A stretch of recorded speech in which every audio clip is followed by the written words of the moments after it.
আজকে ছিল ঈদের দ্বিতীয় দিন, আর আজকে আমি কোথায় কোথায় গিয়েছিলাম, কি করলাম, সব নিয়ে থাকছে আজকের ভিডিওটা দেখতে থাকো স্কিপ না করে। সো হ্যালো এভরিওয়ান, আমি Hasanur, welcome to my mini blog. সবাই কেমন আছো? আশা করি ভালো আছো, আমিও আলহামদুলিল্লাহ ভালো আছি। তারপর ওখানে সব বন্ধুরা এক জায়গায় হয়ে আমরা চলেছিলাম ফুলেশ্বর বাংলোয়। রাস্তেই আমাদেরকে একটা বিল কেটে দিল। কিসের বিল? যারা যারা এসেছিলেন নিশ্চয়ই জানবে। তো তারপর এখানে বন্ধুরা চলছিল ছবি, আর এখানে হচ্ছিল ফুল মস্তি।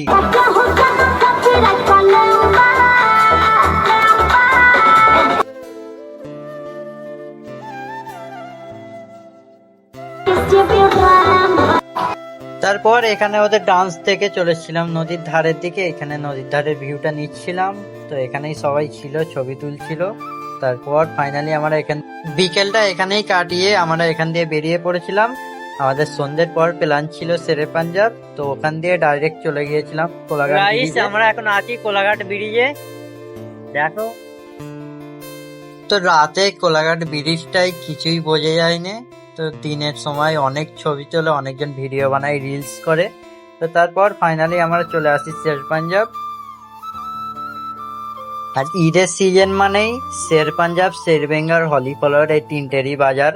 তো ওখানে প্রচুর পরিমাণে ভিড় হয়। আর বলে ঈদে শের পাঞ্জাবে নাকি ছাপড়িরে যায়। তো যারা বলো তাদের জন্য বলছি, নিজেকে সান্ত্বনা দেওয়ার জন্য এইসব না বলে বাড়ি থেকে বাইরে বেরো, আসলে এই জীবনটা তবে উপভোগ করতে পারবে। তারপর এইখানে আমরা বন্ধুরা এক হয়ে যাই সবাই, যেহেতু একটু আগে পিছিয়ে হয়ে গেছিল। আর তারপর শের পাঞ্জাবে এতটাই ভিড় ছিল যে আমরা কোথাও বসার প্লেস পাচ্ছিলাম না, সেই কারণে চলে গেছিলাম হলি ফ্লাওয়ারে। তো এখানে খুব সুন্দর ডেকোরেশন, আর এখানে কোনোদিন আসা হয়নি, ওই জন্য ভাবলাম ওখানে গিয়েই ডিনারটা কমপ্লিট করব। তো ওখানে গিয়েও এতটাই মানে ভিড়, সব সিট ব্লক ছিল। তারপর অনেকক্ষণ ওয়েট করার পর আমরা এক জায়গায় পাই একটা সিট।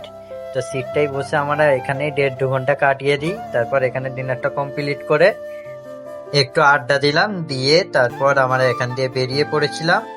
বেরিয়ে বাড়ির দিকে রওনা দিলাম। তো এতটাই ছিল আজকের ভিডিও। ভালো লাগলে লাইক, কমেন্ট, শেয়ার করে পাশে থাকো বন্ধুরা, সাপোর্ট করো। আর যদি ভিডিও ভালো লাগে নিশ্চয়ই একটা করে কমেন্ট করো। দেখা হচ্ছে নেক্সট ভিডিওয়।